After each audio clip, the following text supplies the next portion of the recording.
Bismillahirrahmanirrahim. Assalamualaikum warahmatullahi wabarakatuh. Alhamdulillahi wa kafa. Salatu wassalamu ala man la nabiyya ba'dahu. Amma ba'd. Ikhwani fid din, imani wa rahimakumullah. Ahlan wa sahlan wa marhaban bikum fi hadhihi al-jalsah at-tayyibah. Alhamdulillah, segala puji bagi Allah Subhanahu wa taala memberikan kita nikmat, terutama nikmat sehat dan nikmat waktu luang, sehingga kita masih bisa berkumpul untuk melanjutkan pelajaran kita di tempat ini. Salawat serta salam semoga senantiasa tercurahkan kepada junjungan kita, Nabi kita Muhammad sallallahu alaihi. Qanifiddin, saudara-saudaraku seiman yang dimuliakan oleh Allah, belum kita mulai pembelajaran kita, tidak terasa besok pagi kita sudah masuk pada tanggal 9 Muharram, dan lusanya hari Sabtu, ya ini kita sudah masuk pada tanggal 10 Muharram. Setelah kita ketahui keutamaan dari puasa pada tanggal 10 Muharram, yakni menggugurkan dosa-dosa 1 tahun yang lalu. Namun Rasul sallallahu alaihi wasallam memerintahkan kita untuk memulai puasa pada tanggal 9 Muharram. Dan ini merupakan sunnah dari baginda Nabi sallallahu alaihi wasallam. Maka ana pribadi menasihatkan diri ana, yakni dan kita semua, agar besok pagi kita mulai berpuasa Tasu'a dan lusa untuk puasa 10 Muharram. Ikhwani fiddin, rahimani wa rahimakumullah. Pada pembahasan kita yang lalu, kita telah mengenal al-fasl rabi, al-ismu bin nazari ila ta'yinihi, dan sebagian dari fasal yang keempat ini telah kita bahas, dan insyaallah kita akan lanjutkan pada malam hari ini, yaitu dengan dhamir mustatir, masih dengan fasal yang keempat, yakni al-ismu bin nazari ila ta'yini. Dhamir mustatir, halaman 16. Dhamir mustatir, apa makna dari dhamir mustatir? Al-muallif di sini mengatakan dhamir mustatir adalah dhamir yang tersimpan. Dhamir mustatir adalah dhamir yang tersimpan, yang dimana dhamir mustatir ini terdapat pada fiil. Terdapat pada fiil berikut ini. Apa maksudnya? Terdapat pada fiil-fiil yang ada pada tabel yang ada pada halaman 16 ini yang dicontohkan oleh al-muallif. Yang pertama, kita dapatkan dhamir mustatir pada al-fi'lul madhi. Pada fiil madhi.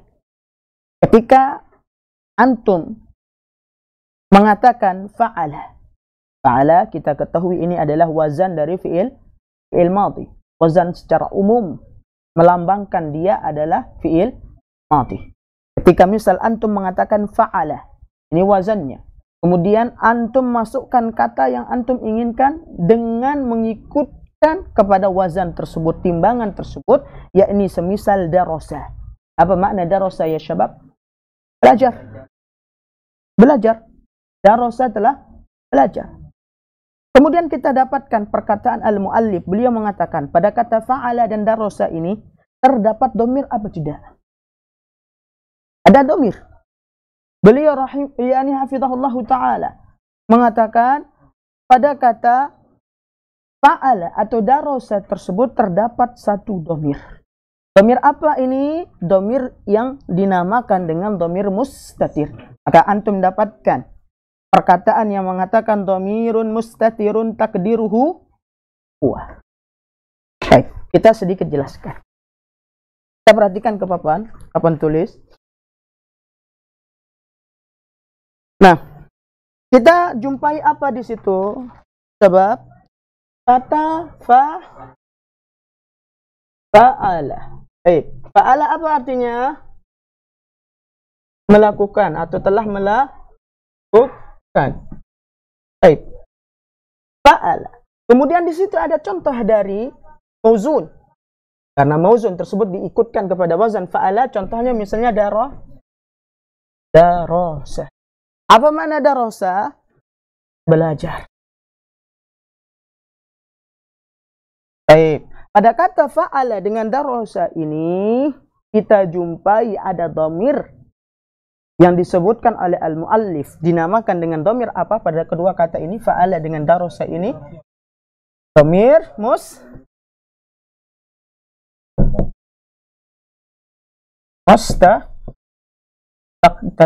Takdirnya apa? Dhamir mustatir ini, takdirnya adalah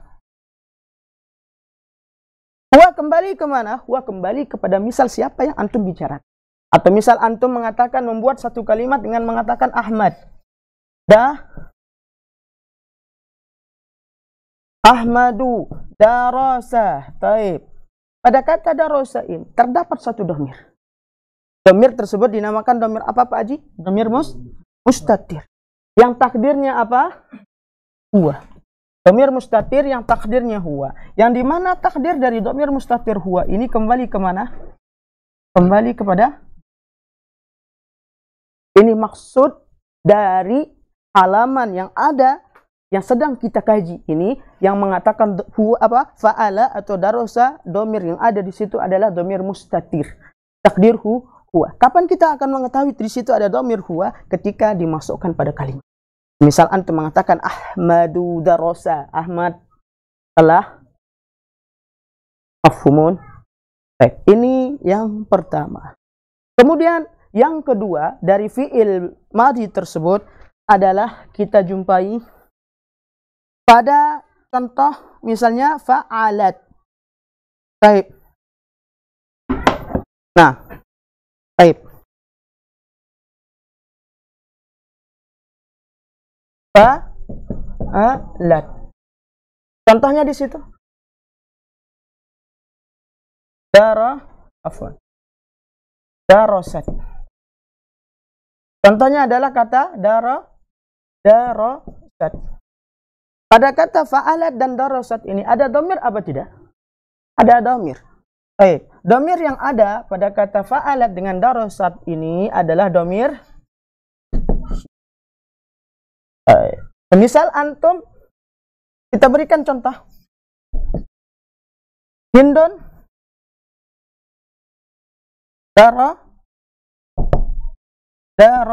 darosat. Apa artinya? Hindun telah belajar. Pada kata darosat ada dhamir tidak? Ada dhamir. Dhamir apa?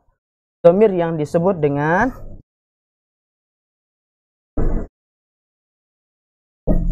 mustatir. Takdirnya apa? Takdirnya adalah ia kembali kemana? Ia ini kembali kepada,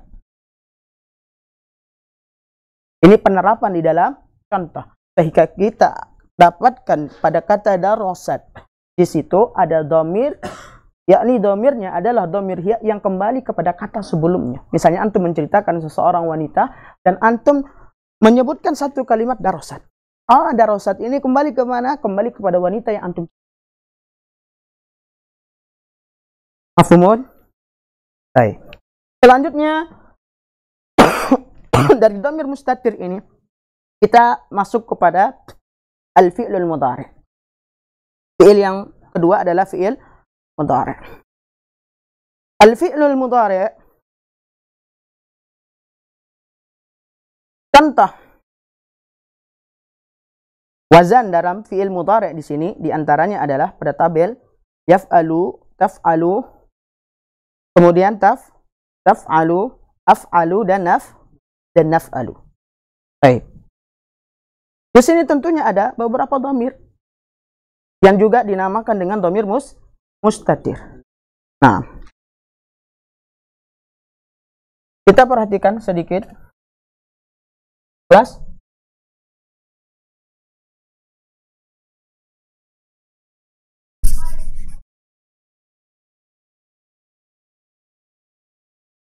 Baik.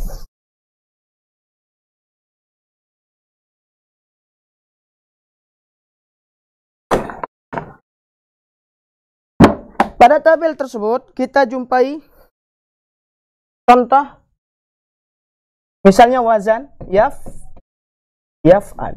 Yaf'alu adalah fi'il apa? Fi'il mudhari'. Contoh dari yaf'alu misalnya yaktubu. Yaktubu. Baik. Yaf'alu atau contohnya yaktubu. Apa kata al-muallif di situ? Pada kata yaf'alu, pada wazan yaf'alu dan mauzun yaktubu ini terdapat satu domir. Domir apa? Domir huwa. Kenapa kita katakan domirnya di sini takdirnya huwa? Karena di sini adalah domir domirnya adalah domir mustatir. Yang dimana domir mustatir ini kembali kepada kata sebelumnya. Baik, kita berikan satu contoh. Misal Ahmad, Badu, yaktubu. Nah, Ahmad sedang menulis. Baik. Ahmad sedang, yang dilakukan oleh Ahmad apa? Menulis. Kita ingkari. Kita dapatkan Ahmad sedang menulis. Kata yang mengatakan aktivitas Ahmad pada bahasa Arab ini ada pada yaktubu. Namun pada kata yaktubu ini kita jumpai satu domir. Domirnya adalah domir mustatir yang takdirnya huwa. Huwa kembali ke Ahmad. Domir apa? Mustatir. Kenapa kita katakan di sini ada domir mustatir? Dikarenakan yaktubu, pada kata yaktubu ini adalah merupakan jumlah fi'liyah. Kalau kita i'rab sedikit, misalnya Ahmadu berposisi sebagai apa? Sebagai mubtada.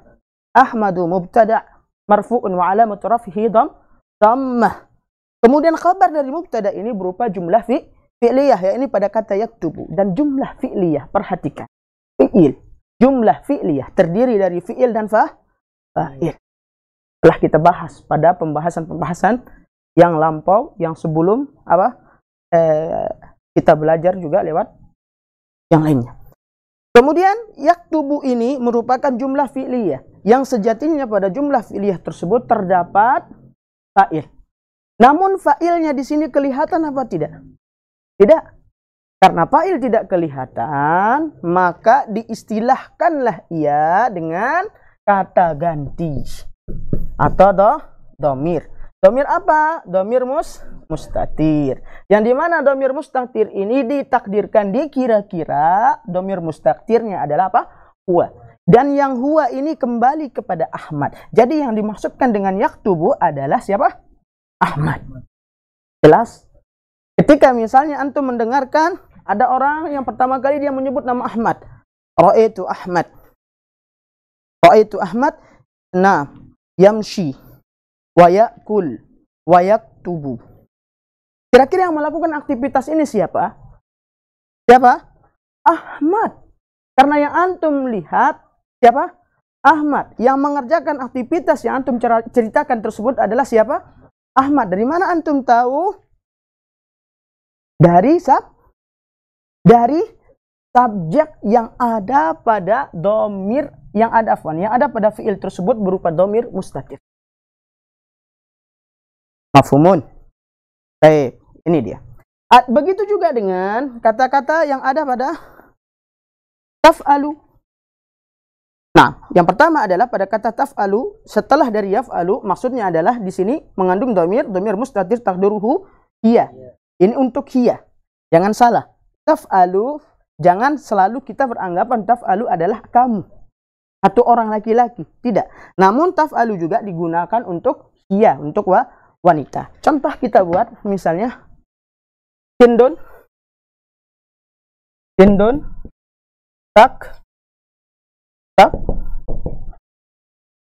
taktubu. Yang menulis siapa? Hindun. Dari mana antum tahu yang menulis di sini adalah Hindun? Pada kata taktubu tersebut, dari mana antum tahu? Raden? Nah, dari mana antum tahu yang menulis adalah Hindun? Dari fi'il mudhari'nya, karena di situ huruf mudhari'ah menggunakan huruf ta. Nah, dan ta ini juga berlaku untuk mu'annas.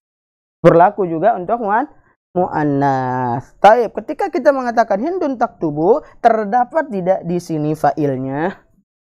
Terdapat enggak subjeknya pada kata taktubu? Terdapat. Namun subjeknya adalah berupa mustatir, takdirnya hiya kembali kemana? Bisa dipahami?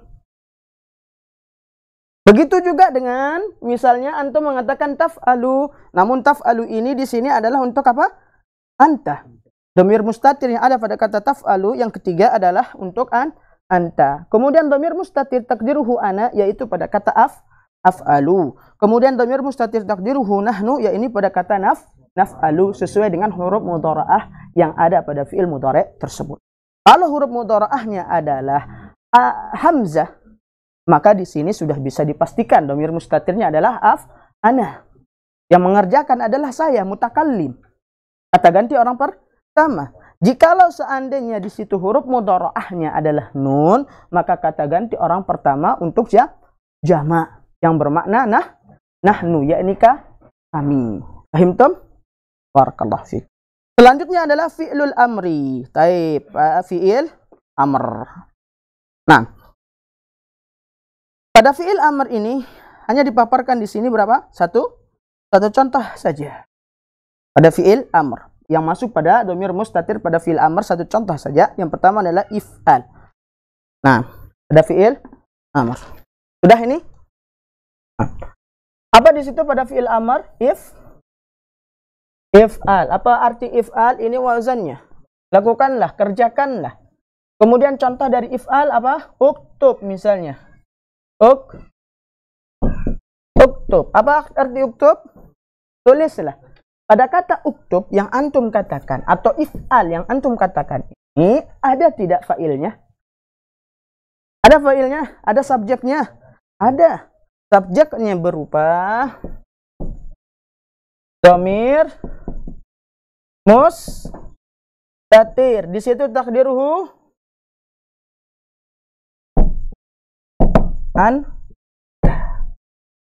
takdiruhu dhamirun mustatirun takdiruhu anta.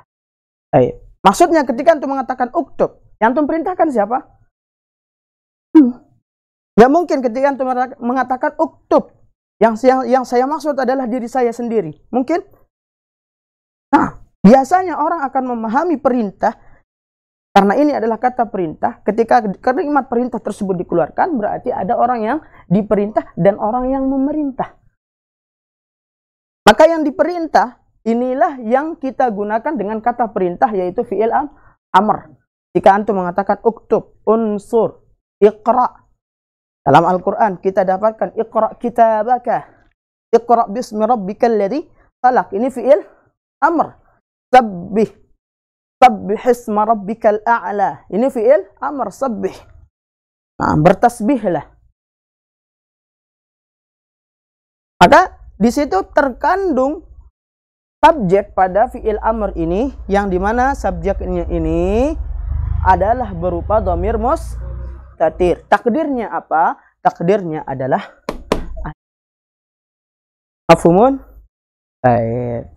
Kemudian catatan di sini, apa catatannya? Catatan hum dan hunna hanya mengganti jamak berakal. Ini penting sekali. Hum dan hunna hanya mengganti jamak berakal. Jika tidak, maka menggunakan hiya, tidak memakai hum. Apa maksudnya? Jika tidak berakal, maka kata ganti untuk hum dengan hunna hanya untuk berakal. Maka kalau yang tidak berakal menggunakan hiya. Contoh misalnya al-auladu fil madrasati. Maka kata al-aulad bisa kita ganti dengan kata ganti berupa hum. Kenapa boleh hum di sini? Karena di situ al-aulad berakal apa tidak? Berakal. Maka ketika al-aulad adalah suatu jamak yang berakal, maka boleh diganti dengan hum. Namun kita jumpai aulad mudzakkar muannats mudzakkar, karena dia mudzakkar, kemudian jamak yang berakal, maka kita gunakan kata ganti hum. Begitu juga dengan misalnya at-talibatu fil madrasati misalnya. Kata ganti yang kita gunakan at-talibatu fil madrasati adalah kata ganti untuk muannats. Dia jamak atau mufradah? Jamak, maka kita gunakan kata ganti apa? Hunna, jamak. Maka kita ganti dengan kata hunna, sehingga kita boleh mengatakan hunna fil madrasati. Mereka, siapa maksudnya mereka? Para talibah, para siswi tersebut ada di madrasah, ada di sekolah. Ini kapan boleh berlaku menggunakan hum dengan hunna? Sekali lagi ketika ia berupa jamak yang berakal. Namun apabila tidak berupa jamak yang berakal atau bukan jamak yang berakal, seperti al-aqlam misalnya. Baik, ini penting karena kadang banyak orang salah di sini. Nah, banyak orang keliru.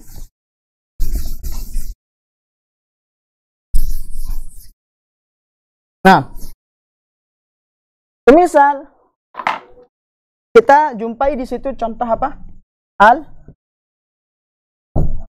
Al-aqlam. Aqlamu adalah apa? Jamak dari apa? Dari al-qalamu. Baik, jamak. Dia jamak al-aqlam. Baik, kita tulis di sini. Terlambangkan dengan jim. Nah, al-qalam jamaknya adalah apa? Al-aqlam. Al-aqlam ini berakal apa tidak? Nah, tidak. Karena tidak mungkin pulpen itu masuk kategori kata benda yang berakal. Tidak mungkin. Maka ketika al-aqlam ini bukan kata benda atau isim yang berakal, maka yang kita gunakan ketika dia berupa jamak, boleh kita gunakan kata ganti hum atau hunna? Boleh? Tidak boleh. Maka yang kita gunakan apa? Alfian? Maka yang kita gunakan adalah kata ganti hiya. Sehingga di sini apa misalnya contohnya? Kita katakan al-aqlamu apa di situ contohnya? Al-aqlamu fil haqibah. Nah, maka boleh kita katakan al-aqlamu fil haqibah menjadi hiya fil haqibah. Hiya fil haqibah. Fokus pada kata hiya menggantikan al-aqlam. Mafhumun? Misalnya as-sayyarat. Nah, jamak. Nah, misalnya as-sayyarat fi syari. Maka kita ganti as-sayyarat menjadi apa Pak Haji? Nah, fi syari. Fi syari. Tasiyah fi syari. Taib. Nah, misal kita dapatkan apa lagi ya? Contohnya al-kutub. Al-kutub fil haqibah. Maka kita katakan apa Saleh? Kata ganti kutub? Hiya fil haqibah. Namun kalau kita katakan baik, az-zaujatu fil masjid. Para istri ada di masjid. Apa kita katakan? Luqman? Hunna fil masjid. Mumtaz. Maka kita katakan hunna fil masjid. Mereka yakni para istri-istri tersebut berada di masjid. Kenapa kita katakan hunna? Karena kata az-zaujat adalah jamak berakal. Mafhumun? Allahu akbar. Baik, selanjutnya ikhwani fiddin, azanillahu yakum jami'an. Saudara-saudaraku yang berada di tempat ini maupun yang ikut belajar lewat online.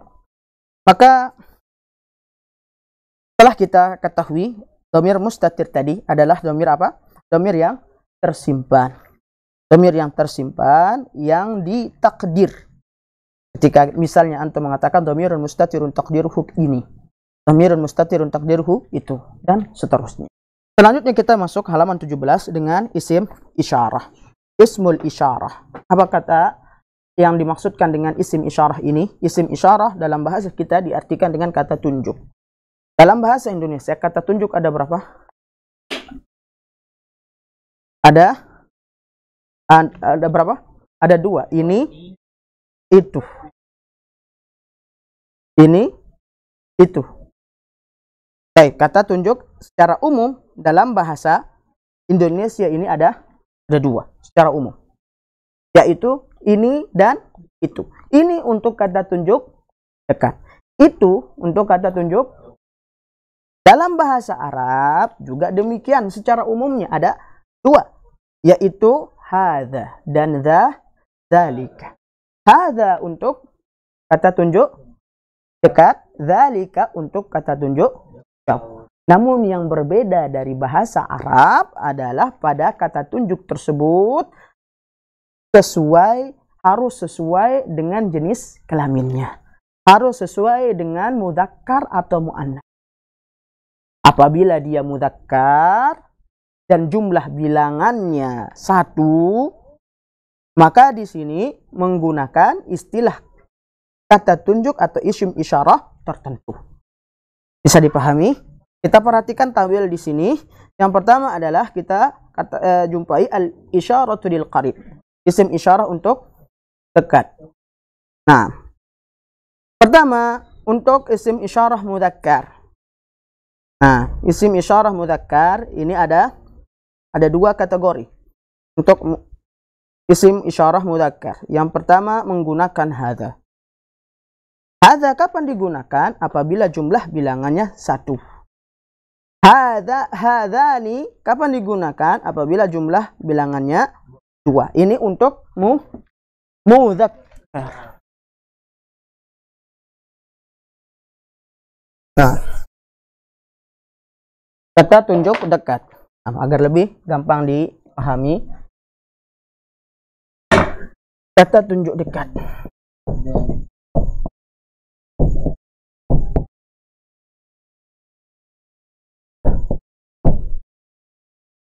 Ini ada berapa kategori dalam bahasa Arab? Kata tunjuk dekat. Nah, dari jenis kelaminnya terbagi menjadi 2, mudzakkar dan muannats. Kita pertama kali adalah membahas mudzakkar.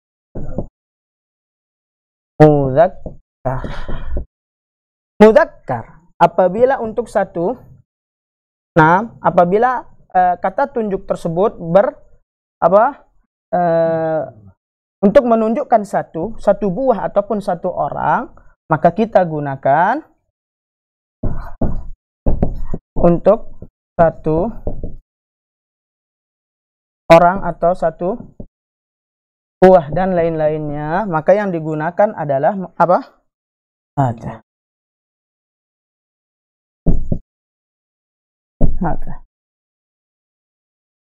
Ini untuk satu orang atau satu buah.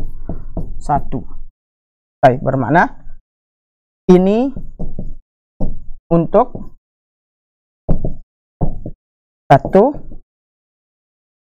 orang atau buah dan lain-lain. Baik. Sudah? Bisa dipahami sekarang? Kita tidak membahas mana yang isim isyarahnya dan mana yang ini, tidak. Kita bahas adalah makna dari keseluruhan dari kata hadza.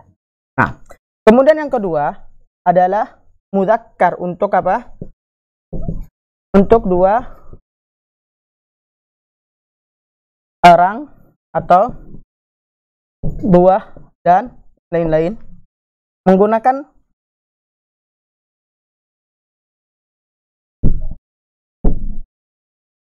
hadzani. Menggunakan kata hadzani. Apa maknanya? Ini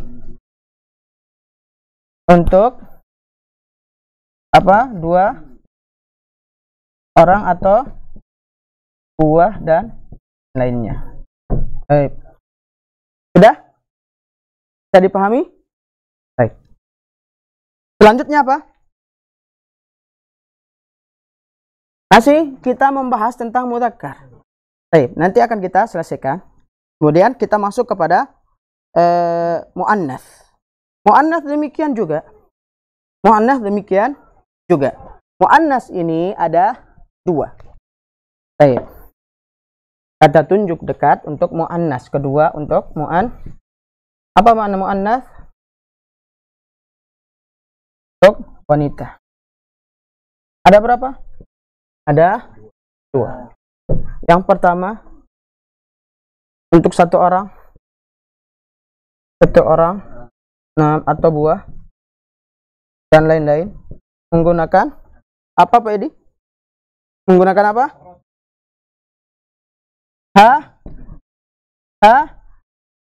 Hadhihi.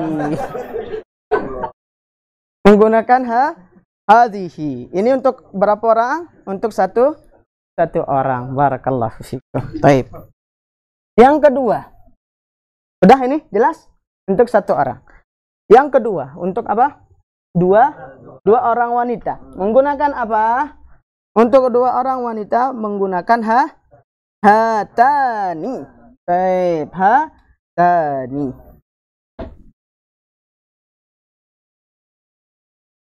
Dua orang atau buah dan lain-lain, maka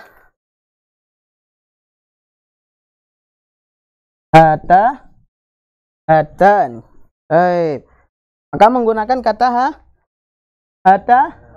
hatani. Menggunakan kata hata. Sudah jelas sampai di sini? Nah, kita masuk bagian jamaknya. Kenapa Ana sengaja mengakhirkan jamaknya di sini, tidak langsung Ana sebutkan pada mudzakkar tadi? Dikarenakan jamak yang ada pada isim isyarah ini baik mudzakkar maupun muannats sama. Oke. Jamak bagian 3 ya. Jamak. Di sini jamak untuk apa? Mudzakkar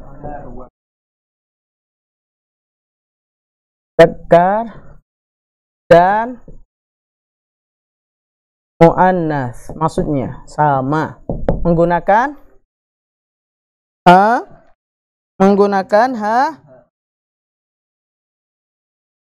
haula. Baik, menggunakan haula'i. Tanya antum ingin menunjuk mereka, yakni para talibah, para mahasiswi menggunakan haula'i. Tanya antum katakan hadhihi untuk berapa orang? Satu orang. Untuk jamak haula'i. Haula'i talibatun. Nah, mereka ini adalah para siswi. Mereka ini adalah para siswi. Misalnya antum ingin menunjuk mereka ini adalah para siswa, juga menggunakan haula'i. Maka kita katakan apa? Apa? Kita katakan Luqman haula'i tullabun. Mereka ini adalah para baik muannats maupun mudzakkar ketika berupa jamak maka menggunakan haula. Apakah semua jamak yang masuk kategori muannats ini boleh menggunakan haula'i? Tidak. Maka kita perhatikan di situ ada catatan di akhir dari kalimat tersebut. Yang pertama kita bahas, yakni pada kata yang mengatakan hadza dengan hadzani pada mudzakkar tersebut. Ada catatannya di sini. Apa catatannya? Lil akil. Hadza dan hadzani lil akil wa ghairil akil. Untuk yang berakal maupun yang tidak berakal. Boleh menggunakan hadza dan hadzani. Baik, kemudian hadhihi dengan hatani lil akilah wa ghairil akilah, untuk wanita yang berakal maupun yang tidak berakal, maka menggunakan hadhihi maupun hatani. Baik. Selanjutnya untuk haula'i. Haula'i jamak baik untuk mudzakkar maupun muannats, ini khusus untuk yang berakal. Antum garis bawahi di situ. Kadang di sini sering salah. Lil akil. Jika antum menunjuk misalnya banyak mobil-mobil. Nah, ini adalah kumpulan mobil-mobil misalnya. Maka boleh kita menggunakan haula'i? Tidak boleh. Kenapa? Karena tidak berakal. Maka yang kita gunakan ketika dia bukan jamak yang berakal adalah menggunakan hiyah. Antum katakan hiyah. Nah, hiyah. Boleh?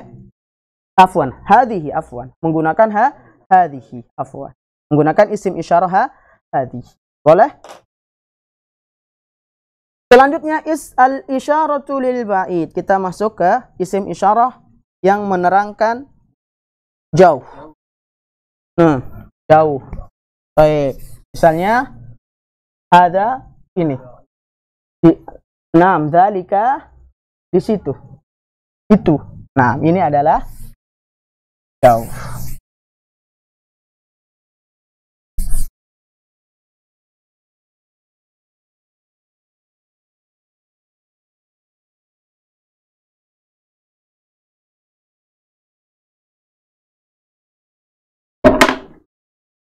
Nah, isim isyarah jauh. Baik. Isim isyarah jauh. Nah, yang pertama kita jumpai untuk mudzakkar berupa apa? Dzalika. Untuk mudzakkar adalah dzalika dan juga apa? Taib. Dzanika. Taib. Dzalika untuk berapa orang? Satu buah. Dzanika untuk buah. Baik. Kemudian kita perhatikan pada dzalika dengan dzanika pada mudzakkar ini lil akil wa ghairil akil. Fokusnya pada kata tersebut. Lil akil wa ghairil, ya, baik untuk yang berakal maupun yang tidak.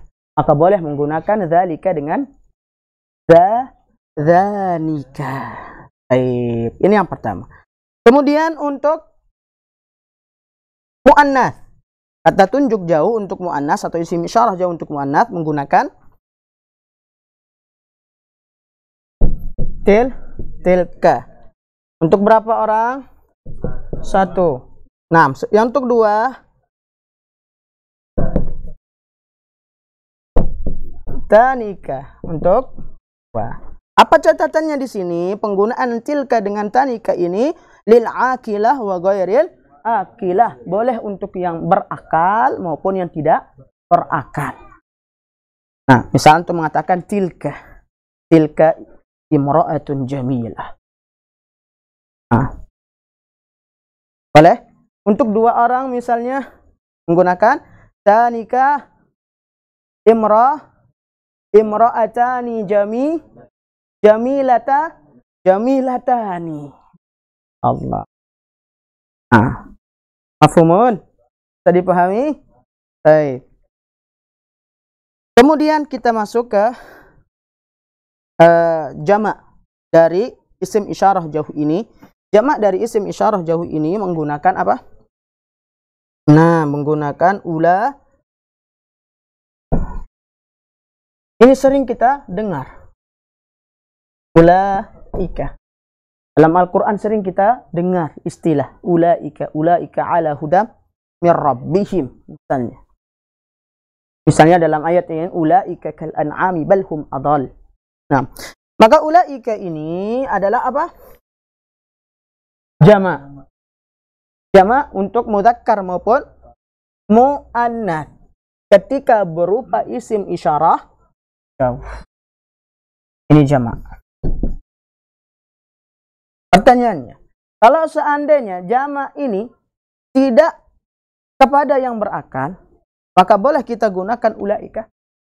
Tidak boleh, karena ulaika perhatikan di situ khusus untuk yang berakal, lil akil. Ini dilingkari atau di garis bawah. Enggak, tidak salah. Nanti ketika antum mengucapkan, misalnya antum melihat banyak mobil-mobil, antum katakan ulaika sayyarat. Nanti antum diketawain di luar. Insyaallah. Maka yang digunakan adalah khusus untuk yang berakal, baik wanita maupun laki-laki yang berakal menggunakan ulaika. Selain yang tidak berakal menggunakan apa? Tilka. Nah, Misalnya antum melihat mobil-mobil yang banyak, tilka sayyaratun. Itu mobil adalah mobil yang banyak, atau di situ banyak mobil. Baik. Mafhumun? Nah, kemudian perhatikan keterangan. Apa keterangannya di sini? Isyarah dekat untuk isim jamak yang tidak berakal menggunakan hadhihi. Baik, sebagaimana telah kita jelaskan tadi. Kemudian isyarah jauh untuk isim jamak yang tidak berakal menggunakan tilka. Baik, telah kita sebutkan juga. Nah, hadani dan hatani ditinjau dari takdirnya adalah mu'rab. Nah, untuk pembahasan pada pasal kelima, nanti akan dibahas pada pasal kelima. Nah, apa itu mu'rab dengan mabni? Di sini belum kita bahas. Karena kalau kita bahas nanti sebelum dari pasalnya nanti akan ambang. Baik.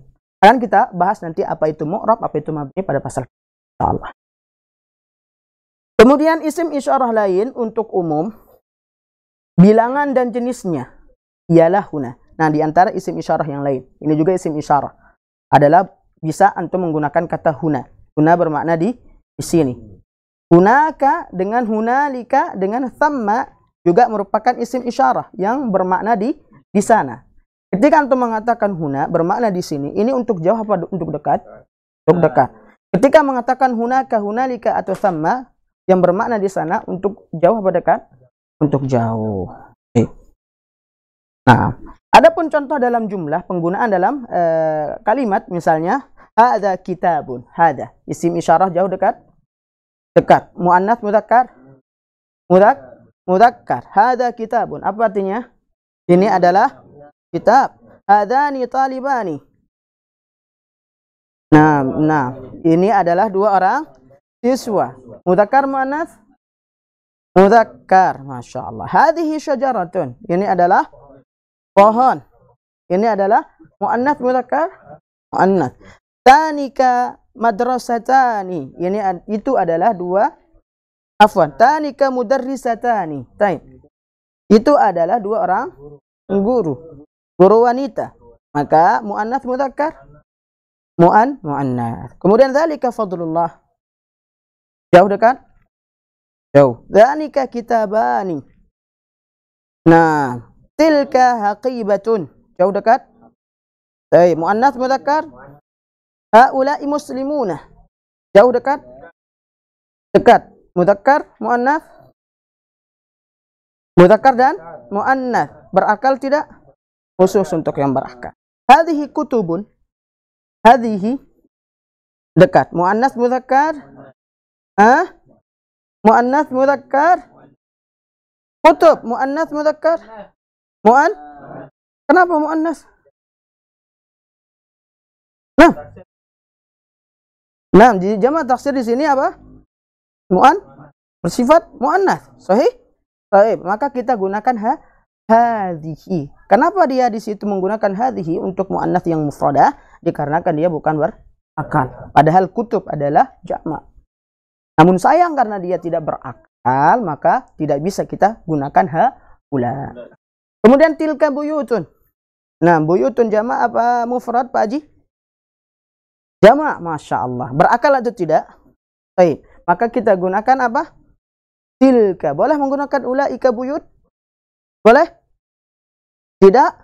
Tidak boleh. Kenapa? Karena buyut adalah tidak berakal. Buyut berakal, buyut? Tidak berakal.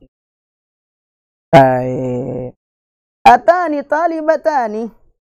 Nah, ini adalah apa? Dua orang siswi. Ulaika shaimatun, boleh?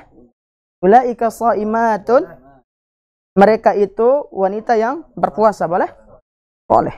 Karena kenapa? Shaimatun adalah berakal. Jamak untuk berakal, maka menggunakan ya, barakallahu fikum. Selanjutnya bagian keempat, kita masuk di sini isim mausul. Baik, kita percepat insyaallah. Nah. Kita percepat. Bismillah. Ana duduk. Tidak. Nah. Kita perhatikan isim mausul, al-ismul mausul. Yaitu dalam bahasa kita bermakna kata sambung. Adapun lafaznya adalah sebagai berikut. Di antara lafaz isim mausul tersebut antara lain, yang pertama, kita bahas untuk mudzakkar. Jenis kelamin mudzakkar. Apa makna mudzakkar? Untuk laki-laki. Baik. Antum perhatikan pada tabel ini. Isim mausul untuk satu orang, isim mausul untuk dua orang, dan isim mausul lebih dari dua orang atau berupa jamak. Yang dimana isim mausul tersebut berjenis kelamin laki-laki menggunakan alladzi untuk berapa orang? Satu. Alladzani untuk dua orang. Alladzina untuk lebih dari dua. Khusus untuk muannats atau mudzakkar? Untuk mudzakkar. Baik. Selanjutnya, setelah kita membahas mudzakkar, kita masuk ke bab muannats. Muannats juga sama, ada isim mausul untuk muannats yang menggunakan yang bermakna untuk satu orang, bermakna dua orang, dan lebih dari dua atau jamak. Untuk satu orang kita menggunakan allati. Yang untuk dua orang allatani. Untuk lebih dari dua kita menggunakan allati atau allai. Ini kedua-duanya boleh. Allati juga tersebut semisal di dalam Al-Qur'an Allah Azza wa Jalla berfirman tentang allati, wallati ya'tina fahisyah dan seterusnya. Wallati. Nah, menggunakan allati. Isim mausul untuk muannats yang jamak. Di dalam Al-Qur'an juga kita dapatkan penggunaan allai. Wallai ya'isna minal mahidhi min nisaikum. Wallai. Menggunakan allai. Maka keduanya di sini boleh. Mana pembuktian bolehnya? Ada kedua-duanya disebutkan di dalam Al-Qur'an menggunakan isim mausul. Baik allati maupun allai. Mafhumun? Allahi. Kemudian kita lanjut ke halaman selanjutnya 18, kita percepat sedikit. Catatan di sini ada beberapa, yaitu al-ismul mausul, yang lain yaitu apa di sini? Man. Ada beberapa isim mausul, yang lain diantaranya adalah man. Ini merupakan kata sambung juga. Man tidak hanya berupa kata isim istifham, namun dia juga berupa kata sambung. Man. Baik. Man untuk menyambung isim yang berakal. Namun perhatikan, man khusus untuk isim yang berakal. Yang tidak berakal boleh menggunakan man? Tidak boleh. Tidak berakal, tidak boleh menggunakan man. Baik. Kemudian ma untuk menyambung isim yang tidak berakal. Kalau antum ingin menyambungkan isim yang tidak berakal, menggunakan selain dari alladzi, allati dan seterusnya, boleh juga menggunakan ma. Nah, boleh menggunakan ma. Selanjutnya ayyu. Ayyu. Ini adalah untuk menyambungkan semua isim, baik yang berakal maupun yang tidak. Ayyu.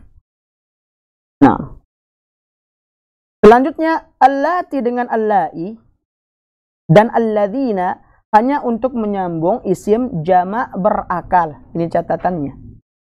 Maka tidak boleh antum menyambung jamak yang tidak berakal. Misal antum mengatakan ra'aitul kitab, ra'aitul kutuba alladzina fil maktabah jamilah. Boleh? Apa? Yang salahnya di mana? Alladzina. Karena al-kutub adalah jamak taksir berakal atau tidak? Tidak berakal.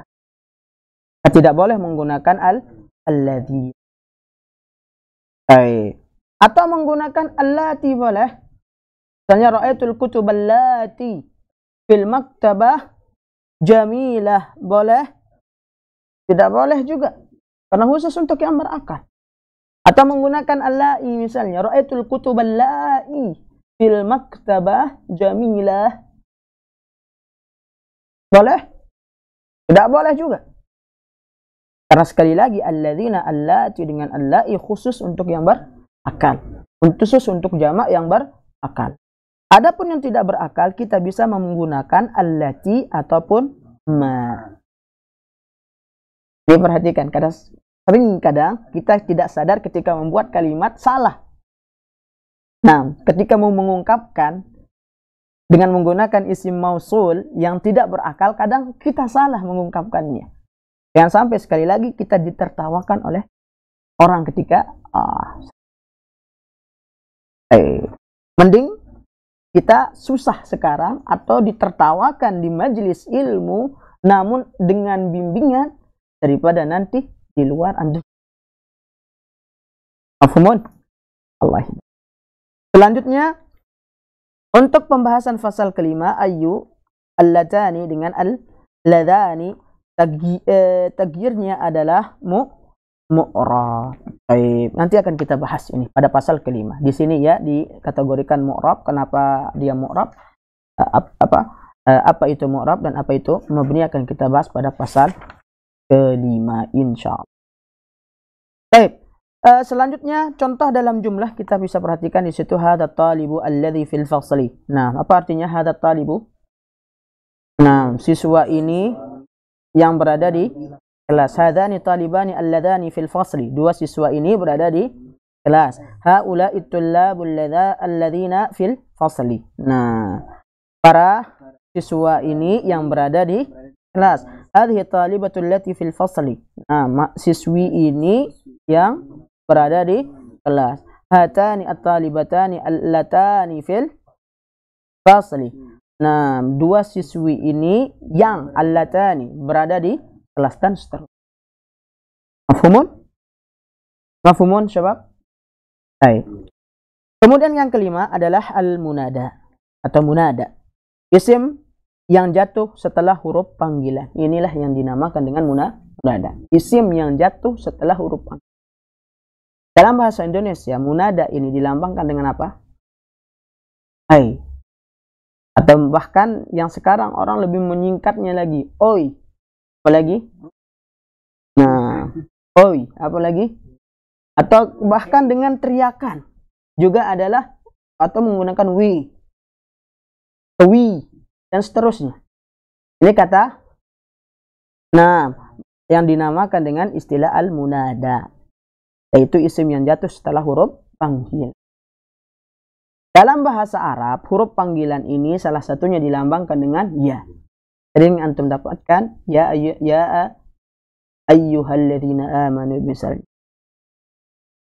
Nah, ya ayyuhalladzina amanu, ya ayyuhan nas.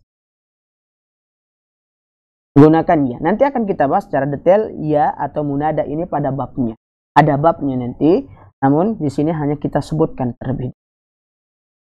Munada yaitu isim tersebut menjadi ma'rifah karena dipanggil. Setiap isim yang ia jatuh setelah dari munada, dia dilambangkan dengan apa? Ma'rifah karena dia jatuh setelah huruf panggilan. Dia jatuh setelah huruf panggilan. Misalnya antum mengatakan ya rajul, wahai laki-laki. Kenapa dia masuk kategori isim ma'rifah? Nah, kita kata isim ma'rifah apa kemarin isim ma'rifah? Dan ini masuk kategori ma'rifah apa tidak? Ma'rifah, karena pembahasan kita masih ma'rifah. Satu isim yang sudah jelas, sudah ditentukan. Bisa menggunakan ya lidah untuk membentuk isim ma'rifah itu. Misal ya rajul. Kata rajul ini rajulun muannats mudzakkar. Nakirah atau ma'rifah rajulun nakirah. Rajulun nakirah. Ketika antum ingin membuat dia menjadi ma'rifah, maka memasukkan alif lam. Ini biasanya untuk membentuk kata rajul menjadi ma'rifah tinggal dimasukkan alif lam atau digandengkan dengan isim setelahnya. Digandengkan dengan isim setelahnya. Barulah dia akan menjadi ma'rifah misalnya.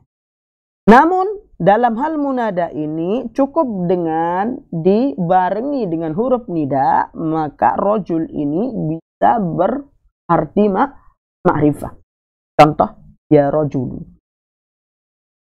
Oleh karenanya antum dapatkan dengan tanwin atau tanpa tanwin. Perhatikan di situ ya rajul. Ya rajul. Ya tajiru. Ya tajiru. Ya ta. Ya tali'an jabalan. Wahai pendaki gunung. Nanti akan kita bahas kenapa di sini boleh tali'an jabalan. Ada pembahasannya akan kita bahas pada bab munada. Allah secara. Sudah? Jadi ringkasnya adalah isim munada atau al-munada adalah isim yang jatuh setelah huruf panggilan. Ya. Ya. Misalnya ana memanggil ya Malik. Mana munada? Mana munadanya? Malik. Yang diseru. Munada artinya apa? Yang diseru, yang dipanggil. Mana yang dipanggil? Ya Malik. Nah. Adapun ya adalah huruf panggilan. Huruf nida. Paham? Nah. Tanya ana memanggil ya Abi. Ya Abi. Maka apa? Mana munadanya? Abi. Mana huruf nida? Ana panggil ya Fian. Ya Pian. Maka mana munadanya? Pian. Huruf nidanya? Paham? Ini dia. Selanjutnya yang keenam, al-alam. Apa mana al-alam? Yakni nama. Nama orang, nama tempat, gunung, kota, dan lainnya. Ini masuk kategori isim ma'rifah. Semuanya ini masuk kategori isim ma'rifah. Meskipun nama tersebut tidak didahului oleh alif lam. Contoh Makkah, ada alif lam di situ? Tidak. Namun dikarenakan kata Makkah itu di sini adalah merupakan nama tempat, nama kota, maka dia di sini masuk kategori ma'rifah. Ma'rifah. Paham?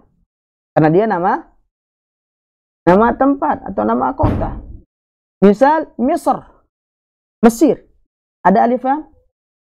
Tidak ada. Namun dia masuk kategori, paham? Atau misal nama tempat yang ada di Lombok misalnya, nama tempat kita desa Bidang misalnya. Ini nama tempat. Ada alif lam di situ? Tidak ada. Namun dikarenakan dia adalah nama tempat, maka dia terhitung isim. Misalnya nama antum juga ada namanya, misalnya Fulan, Fian, misal Malik. Malik ada alif lam. Fian ada alif lam. Namun nama dia adalah ma'rifah atau nakirah? Ma'rifah. Kalau antum katakan Malik adalah nakirah, mungkin. Karena orangnya jelas. Senam, ini loh Malik. Kecuali yang antum maksudkan dengan Malik adalah yang bermakna raja. Yang bermakna raja, maka baru dia nakirah. Namun kalau antum maksudkan dengan makna Malik adalah nama si fulan, maka dia ma'rifah meskipun tanpa ada alif Allah. Kemudian contohnya adalah Muhammadun. Di sini ada alif lam? Tidak ada. Namun dia masuk kategori isim ma'rifah. Ahmad ada alif lam? Tidak juga. Namun dia tetap ma'rifah. Kenapa? Karena nama orang. Makkah ada alif lam? Tidak ada. Dia tetap masuk ma'rifah. Surabaya, Lombok misalnya, ada alif lam? Tidak ada. Namun tetap dia masuk kategori isim ma'rifah. Al-Iraq, ada alif lam? Ada alif lam. Al-Iraq. Boleh? Boleh. Contohnya juga Al-Madinah. Al-Madinatul Munawwarah. Baik. Nah, An-Nil, sungai Nil juga apa? Ma'rifah. Di samping dia di situ ma'rifah dengan ya dikarenakan dia adalah nama, dia juga ada alif. Maka dengan al-musta'af nanti akan kita bahas. Al-alam atau al-alamu ada 3 macam. Alam atau nama ini ada 3 macam. Yang pertama adalah kunyah. kunyah. Apa itu al-kunyah? Ya, ini nama julukan yang diawali dengan abu, ummu dengan ibnu. Ini nama kunyah. Nah, jadi kalau ada orang yang nggak paham kadang, oh kunyah itu yang biasa berawalan abu atau ini itu adalah menunjukkan suatu organisasi atau firqah tertentu. Tidak. Ini dinamakan dalam bahasa Arab dengan istilah kunyah. Dan Rasulullah SAW sering menyebut para sahabatnya dengan nama kunyahnya. Misal Abu Bakar, nama aslinya siapa? Abdullah bin Abi Quhafah. Nama aslinya. Abu Hurairah nama aslinya Abdurrahman bin Sakhar. Abu Hurairah. Namun perhatikan, dia lebih tenar dengan nama apa? Kunyahnya. Abu Hurairah ibnu Abbas. Nama aslinya Abdullah bin Abbas. Dia lebih tenar dengan nama kunyahnya. Ibnu Umar. Nama aslinya Abdullah ibnu Umar. Saya lebih tenar dengan kunyahnya. Maka inilah dinamakan dengan istilah apa? Al-kunyah atau nama julukan yang diawali dengan abu, atau ibnu. Misal antum punya anak. Punya anak laki-laki. Misalnya seperti ana. Nama anak yang pertama laki-laki Abdurrahman. Ana misalnya ingin memakai kunyah, maka ana gunakan nama Abu Abdurrahman. Baik. Atau mungkin antum ingin menisbatkan nama bapak antum atau menggandengkan nama bapak antum di belakang nama antum, maka antum bisa menggunakan ibnu. Siapa misal nama bapak antum? Ibnu Ahmad misalnya. Boleh. Atau mungkin istri antum panggil dengan nama kunyahnya, dengan nama anak antum yang paling besar. Misalnya Abdurrahman, antum katakan Ummu Abdurrahman. Boleh. Ini dinamakan dengan kunyah. Mafhumun abi? Jadi boleh untuk istri juga kunyah ini berlaku abi? Boleh. Maka nanti antum siap-siap misalnya namakan dengan Ummu Abdurrahman kah atau Ummu Ab. Kemudian yang kedua, B, laqab atau al-laqab. Apa makna al-laqab? Yakni gelar. Dan gelar ini sering kita sematkan juga kepada khalifah yang kedua, yakni Umar misalnya. Gelar untuk khalifah yang pertama adalah As-Siddiq misalnya. Maka antum sering mendapat Al-Umarul Faruq As-Sahabi atau Abu Bakar As-Siddiq. Gelar. Ini gelar yang memberikan siapa? Siddiq Allah SWT. Al-Faruq dikarenakan apa? Dikarenakan beliau sangat benar-benar bisa membedakan antara. Ketika melihat yang hak, beliau sampaikan ini hak. Ketika melihat yang batil, beliau larang orang untuk mengerjakan kebaikan. Maka dinamakan dengan gelar Al-Faruq. Al-Umaru Al-Faruq. Al-Faruq ini apa? Laqabnya. Itu garis bawahi. Al-Faruq adalah laqab. Sahabiyun jalil. Baik. Adalah seorang sahabat yang mulia. Umar Al-Faruq. Ini gelarnya. Al-Faruq gelarnya. Adalah seorang sahabat yang mulia. Baik.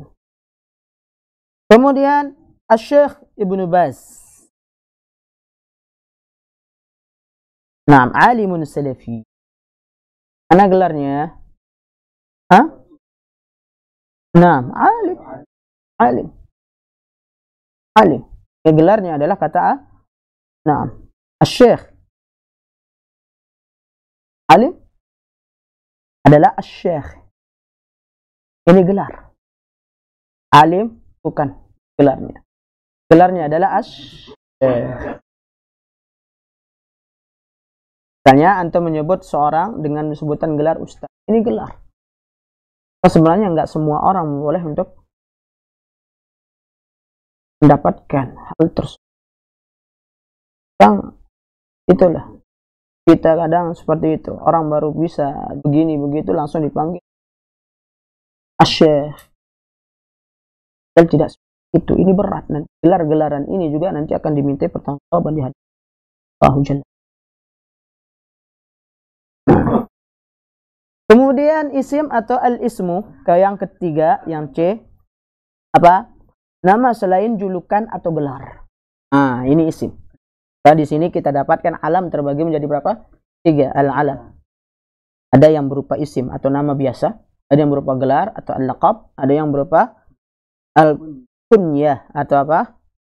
Nama yang didahului oleh abu, atau ibnu. Dan kunyah ini sebenarnya sudah ada dalam istilah orang Sasak pun sudah ada. Ama misalnya nama anak paling besar Ama Abdurrahman misalnya. Anaknya yang paling besar disematkan kepada ibunya juga Ina Abdurrahman. Ini sudah ada sebenarnya.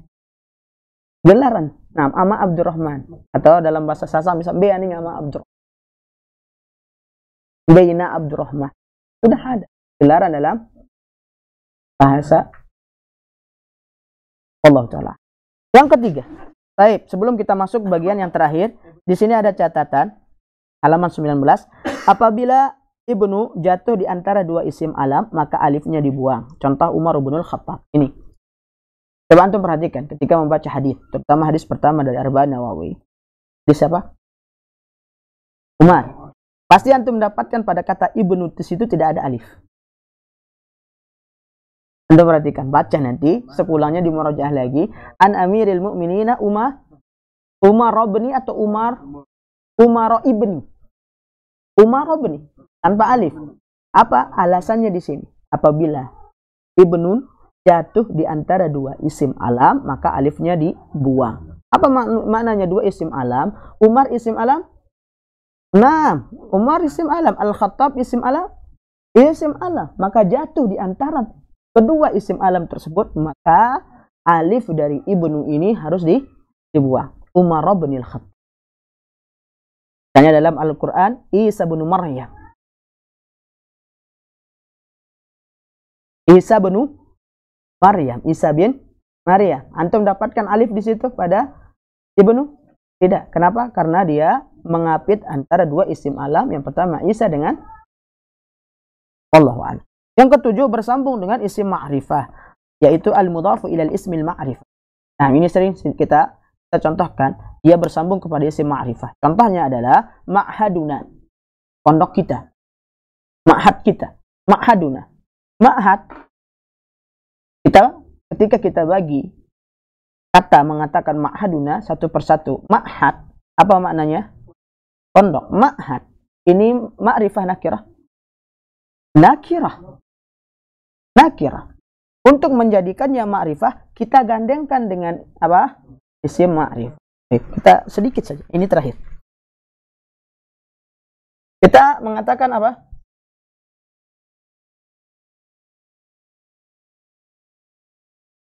Baik. Ma'haduna. Ma'haduna ini ma'rifah nakirah. Ma'rifah, alasannya kenapa? Dia ma'rifah dikarenakan ia digandengkan kepada isim. Mana isim ma'rifah? Nah ini apa? Domir. Domir apa? Domir apa? Domir apa? Domir apa kemarin? Murojaah ya syallah. Domir jar muttasil. Domir jar muttasil. Baik. Ketika dia berupa domir, dan kita ketahui semua domir ma'rifah. Nah, maka apa keterangannya di situ? Isim nakirah yang digandengkan kepada isim ma'rifah. Mana isim ma'rifah? Domir ini. Nah, domir ini yang isim ma'rifah. Maka ma'haduna, kata ma'haduna ini adalah menjadi ma'rifah karena digandengkan kepada isim ma'rifah atau diidhofahkan kepada isim ma'rifah. Paham? Apa mana ma'haduna? Ma'had kita. Namun kalau kita bagi dua kata ini, ma'had, ma'rifah, ma'had ma'rifah, nakirah. Kapan dia bisa menjadi ma'rifah? Harus digandengkan dengan, paham? Ini contohnya. Contoh yang lain misalnya apa lagi di situ? Kitabun nahwi. Kitab. Nakirah ma'rifah. Kemudian digandengkan kepada ma'rifah menjadi. Nah, Allah barik sih.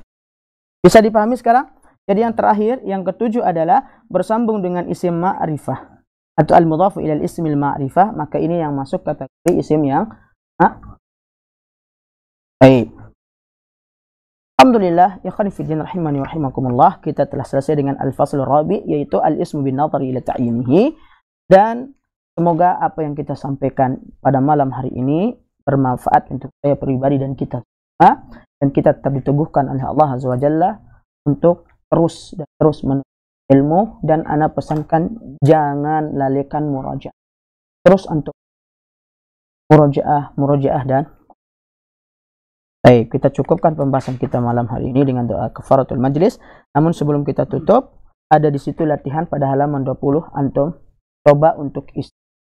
Dan nanti tinggal antum kirimkan hasilnya lewat WhatsApp.